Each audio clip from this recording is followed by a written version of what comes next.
आज की माएँ क्या तरबियत देती हैं आपको मालूम होना चाहिए, और अगर ना मालूम हो तो सुन लो। सुल्तान डाकू को, इसी हिंदुस्तान में एक डाकू गुजरा, सुल्तान डाकू को जब फांसी के तख्ते पे लटकाया जा रहा था तो उससे पूछा जा रहा था कि बताओ तुम्हारी आखिरी ख्वाहिश क्या है, तुम्हारी आखिरी तमन्ना क्या है। जवाब दिया सुल्तान डाकू ने कि मेरी आखिरी तमन्ना यह है कि मेरी मां को मेरे सामने खड़ा कर दिया जाए और जब मुझे फांसी दी जाए तो उस वक्त मेरी मां मुझे अपनी आंखों से फांसी पर लटकता हुआ देखे। उसकी ये ख्वाहिश पूरी की गई। मां ने बहुत मना किया कि मैं अपने बेटे को फांसी पे लटकता हुआ नहीं देख सकता। कहा मां, अगर तेरे बेटे की ख्वाहिश ये है तो तुझे अपने बेटे की ख्वाहिश पूरी करना चाहिए। मां सामने आ गई। कहा बेटे, तुझे फांसी दी जा रही है और तूने ये शर्त लगा दी कि मेरी मां मुझे देखे। मां अपने बच्चे के हाथ में पैर में खरोंच बर्दाश्त नहीं करती है, फांसी कैसे बर्दाश्त कर लेगी। क्यों तू मुझे जीते जी मारने के लिए अपने सामने खड़ा कर दिया। उसने कहा जल्लादो, आए जल्लाद, अब अगर कोई और ख्वाहिश मेरी पूरी कर सकते हो तो बताओ। कहा कोई और भी ख्वाहिश है। कहा एक और है। कहा क्या है। कहा कि मेरे साथ साथ अगर हो सके तो मेरी मां को भी फांसी दे दो। कहा ये क्या बात रही, जुर्म तुमने किया, मर्डर तुमने किए, कत्ल तुमने किए, चोरियां और डकैतियां तुमने डाली और कह रहे हो फांसी मेरे साथ मेरी मां को भी दो। कहा हां, इसकी वजह यह है कि जब मेरी उम्र 5 साल की 6 साल की थी और मां ने मुझे 1 दिरहम देकर भेजा था दुकान पर और कहा था कि बेटे दुकान से 2 अंडे ले आओ। मैं 2 अंडे लेने के लिए जब दुकान पर गया तो मैंने दुकान से 2 अंडे ले लिए और पैसे देना मैं भूल गया। दुकानदार ने भी पैसे नहीं लिए, भूल गया। और मैं वो 2 अंडे लेकर जब मैं घर पे आया तो मैंने कहा मां, ये 2 अंडे भी मिल गए और पैसे भी बच गए। मां ने कहा क्या हुआ। कहा उसने मांगे नहीं, मैंने दिए नहीं। उसने पूछा पैसे, मैंने कहा दे दिए। वो समझा कि मिल गए, उसने मांगा नहीं। मां ने कहा शाबाश बेटा, ये मेरी मां है। उस दिन जब मेरी उम्र 5 साल की थी उसने मेरी पीठ थपथपाई। का बेटा, इस गरीबी में तुमने मेरी कितनी अच्छी मदद की। उस दिन के बाद मेरी हिम्मत बढ़ गई। फिर मैं अंडे के बाद मुर्गी चोर बना, फिर बकरी चोर बना, फिर गाय और बैल चोर बना, फिर मैं और बड़ा चोर बना, फिर डाकू बना, फिर लोगों को मार मार कर माल लूटने लगा। फिर मैं मर्डर करने लगा, जो सामान नहीं देता उसका कत्ल कर देता। अगर उसी वक्त मेरी मां ने एक थप्पड़ मेरे चेहरे पे मारा होता और मेरी उंगली पकड़ कर ले जाकर उस दुकानदार के पास जाकर उसका पैसा दे दिया होता और कहती मेरी मां ये बच्चा भूल गया था या झूठ बोला था, ये पैसा तुमको नहीं दिया, तो आज मैं इतना बड़ा चोर नहीं बनता। मुझे इतना बड़ा चोर बनाने में, मुझे इतना बड़ा डाकू बनाने में मेरी मां का रोल है। आज मैं फांसी के तख्ते पे लटक रहा हूं। मां, ये तुम्हारी देन है। मां, ये तुम्हारी तरबियत है जिसकी वजह से मैं फांसी के फंदे पे लटक रहा हूं, आज तख्तेदार पे लटक रहा हूं। मां के पास अपने बेटे के इस सवाल का कोई जवाब नहीं था, लेकिन कानून था, इसलिए सुल्तान डाकू को तख्तेदार पे लटका दिया गया और उसकी मां को उसके घर पहुंचा दिया गया। माएं अपने बच्चे को तरबियत देकर अब्दुल कादिर जिलानी भी बना सकती हैं और मां अपने बच्चों की तरबियत न देकर सुल्तान डाकू भी बना सकती हैं। Mother's lap is first college for children. मां की गोद ये बच्चे का पहला मदरसा है। अब्दुल कादिर जिलानी बगदादी रहमतुल्लाह अलैह की तरफ नजर डालो, जिनको लोग आज बड़े पीर साहब का नाम देते हैं। 12 साल की उम्र में एक काफिले के साथ गए माँ ने इनको 40 अशर्फियां दी और कुर्ते के दामन में सिल दी और फरमाया बेटे हालात चाहे कितने खराब हो कभी झूठ मत बोलना। अब्दुल कादिर जिलानी 12 साल की उम्र में काफिले के साथ जा रहे हैं, रास्ते में चोरों ने, डाकुओं ने पूरा काफिला लूट लिया, सबका सामान लूट लिया। लूटते हुए इस बच्चे के पास आए, ए जी जी तेरे पास भी कुछ है? 12 साल का बच्चा, हाँ है। क्या है? का 40 अशर्फी हैं? 40? हाँ कहाँ है?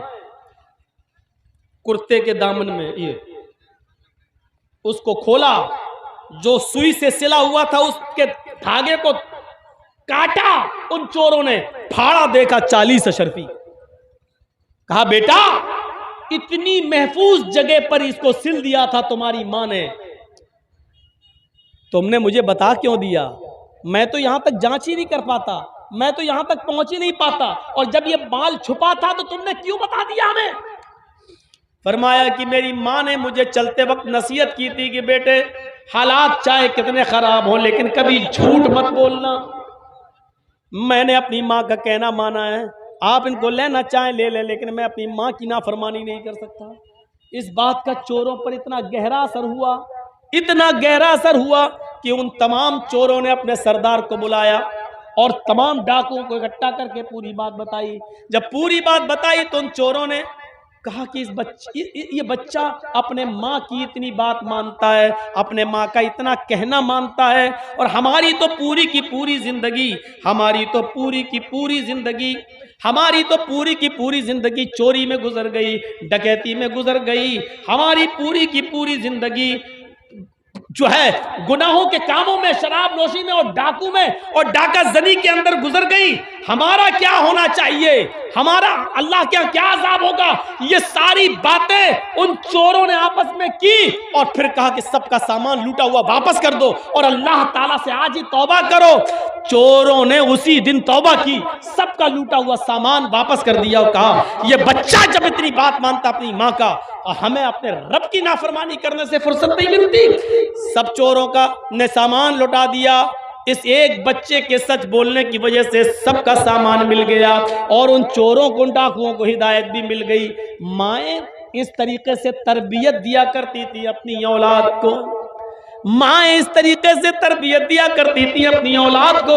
जितने हम दुनिया की आग से बचाने की फिक्र करते हैं अपने बच्चों को, अगर जहन्नम की आग से बचाने की भी उतनी फिक्र कर लें तो याद रखो कोई भी अपने बच्चों को कॉन्वेंट स्कूल में पढ़ाकर अपने बच्चों का अकीदा खराब न करे, क्योंकि कॉन्वेंट स्कूल में पढ़ाने के बाद ये बच्चा ना अपनी माँ को पहचान रहा है, ना अपने बाप को पहचान रहा है, ना अपने रब को पहचान रहा है, ना अपने दीन को पहचान रहा है, बल्कि इन सब लोगों को भूलकर वो जहन्नम के करीब जा रहा है। ये हमें सोचना होगा, अपनी आने वाली नस्ल के लिए हमें सोचना होगा। अपने अकीदे की हिफाजत हमें और आपको करना होगी। तरबियत दो अपने बच्चे को उस सहाबिया की तरह जिसके घर में एक बच्चा पैदा होता है, छोटा बच्चा। सहाबिया कहती हैं मेरे घर में जब एक छोटा सा बच्चा आया, एक मेहमान आया मेरे घर में, उस बच्चे, माँ का किरदार देखो। बच्चा जब पेशाब करता था, छोटा बच्चा बिस्तर पे जब पेशाब करता था तो माँ पानी का भरा हुआ एक बर्तन उसकी शर्मगाह पर डाल देती थी। बच्चे ने जब जब पेशाब किया माँ ने पानी डाला और ऐसे उसके साफ कर दिया, धुला दिया। बच्चा बचपन से पैदा होने से लेकर 1 साल तक इसी माहौल में रह के जब पेशाब करता था तो माँ उसकी शर्मगाह पर पानी डालती थी। आज बच्चे का पहला दिन है उठकर खड़ा होने का, आज पहला दिन है बच्चा खड़ा हुआ है, थोड़ा थोड़ा चल रहा है, बच्चे को पेशाब लग रहा है। बच्चे ने देखा, मां देख रही है दूर से कि देखें बच्चा क्या करता है। बच्चा अपने पैरों के बल खड़ा होता है और धीरे धीरे चलता है। नाली में वो पेशाब करने जा रहा है, लेकिन उसने क्या देखा कि माँ जो पानी का गिलास या बर्तन, प्याला जो मेरी शर्मगाह पे डालती थी, उसने उसी पानी के प्याले को उठाया। थोड़ा सा पानी था, वो बच्चा दोनों हाथ से पानी का प्याला उठाकर चला गया। उसने जमीन पर प्याला रख दिया, नाली में पेशाब किया और पेशाब करने के बाद उसने पानी का वो प्याला ऐसे ही अपनी शर्मगाह पे डालकर ऐसे ऐसे धोने लगा। माँ दूर से अपने बच्चे को देख रही है।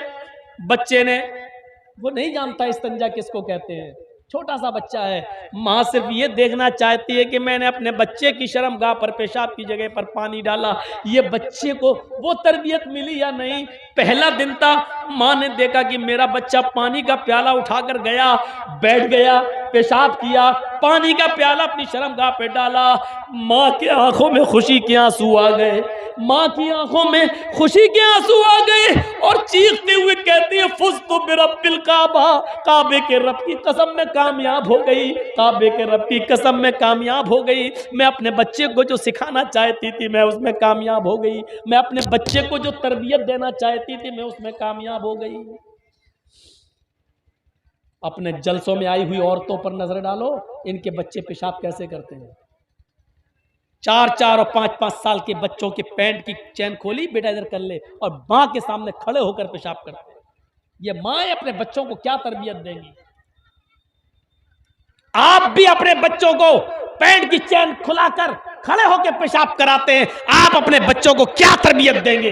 हमारे बच्चे जिन स्कूलों में पढ़ते हैं उधर भी सिस्टम खड़े होकर पेशाब करने का है। पैंट की चैन खोली और गधे और कुत्ते की तरह खड़े होकर पेशाब करते हुए हमारे बच्चे नजर आएंगे। स्कूलों में सिस्टम है और वहीं से इस सिस्टम सीख कर आने के बाद पीएचडी करके डॉक्टर बनकर निकलने वाला, एमबीबीएस और एमएस और एमडी करके भी डॉक्टर बनकर आने वाले आज भी बहुत से ऐसे मिल जाएंगे जिन्होंने स्कूलों से कुछ नहीं सीखा है और आज भी खड़े होकर पेशाब करने वाले तुम्हें एयरपोर्ट पे मिल जाएंगे, स्टेशनों पे मिल जाएंगे, बस स्टॉप पर मिल जाएंगे, हर जगह जो खड़े होकर पेशाब कर रहे हैं। ये दिया है आज के कॉलेजेस और यूनिवर्सिटी ने, इतना पढ़ाने के बाद भी जो ये तालीम नहीं दे सके कि खड़े होकर पेशाब करने के बाद जो छींटे तुम्हारे कपड़ों पे आएंगी उसका कितना अजाब तुम्हें पड़ेगा, ये नहीं बता सके, आज भी इतनी तालीम नहीं दे सके।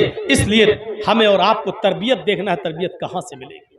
बारेलाह हमें अपनी औलाद की इस्लाह करने की तौफीक अता फरमा। जब तक तू हमें जिंदा रख, इस्लाम पे जिंदा रखना, और जब हमारा खात्मा हो तो ईमान पर हमारा खात्मा फरमाना।